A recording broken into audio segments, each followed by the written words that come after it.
So let's talk today about assets. What are assets and why are they important in terms of building our long-term wealth?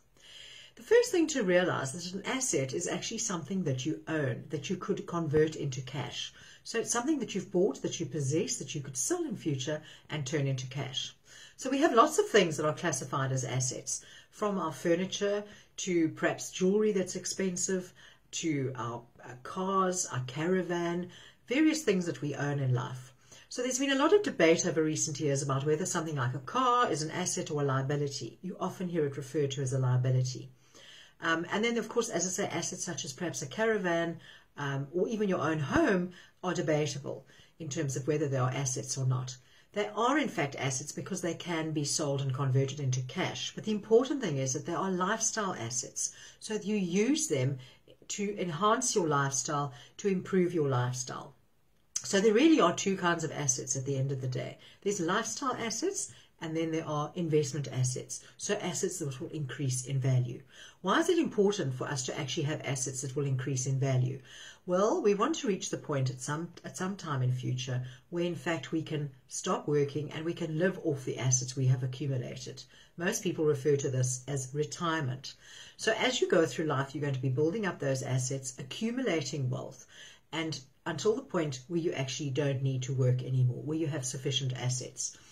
How do we actually measure our wealth and whether we are increasing our long-term wealth? Quite simply by looking at our net worth. So what do we own? What are the possessions that we've got? Less, what do we owe? Who do we owe money to? And as we go through life, we will start building up on the positive side. That's the right thing to do. That's the progression. That is building wealth. Obviously, people starting out very young, very new, may have student loans, may have a lot of debt, and in fact won't then have a very high net worth. But as you progress and climb the corporate ladder and acquire more assets and increase your income, your net worth will increase. Another contentious issue around assets is whether your primary residence is an asset or not. And there's been a lot of different theories and people saying, no, it isn't an asset, it's actually more of a financial drain. So your primary residence can be very expensive to purchase because there's maintenance costs, there's obviously your bond, there's interest which can go up, there's rates, there's all of those things. Compared to renting a property, it may in fact be cheaper for you to rent a property as opposed to owning your own home.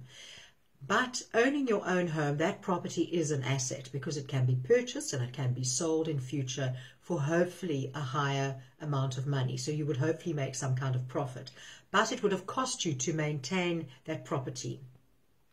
If you can in fact rent for a cheaper amount than what you're paying in terms of your bond and all the other costs, it may be a very good idea to do that, to rent as opposed to paying off on your own property. But then you should be investing that difference, investing that money that you're saving. Also, if you're going to be renting, another option would be to consider buying a smaller property, maybe much smaller, and renting it out so that you have an investment, because it's all part of diversification. Property is an investment and it should form part of your portfolio. Then, of course, there's the other aspect of assets, and that is your other kinds of investments, your unit trusts, shares, perhaps long-term policies. And those are their various asset classes, and we'll discuss those more in future at a later date. But important to realize that assets are something that we need to accumulate over time. There may be lifestyle assets in that they're there to enhance our lifestyle. There may otherwise be investment assets that will grow in long term and actually provide us with good long-term growth and with a good nest egg in the future.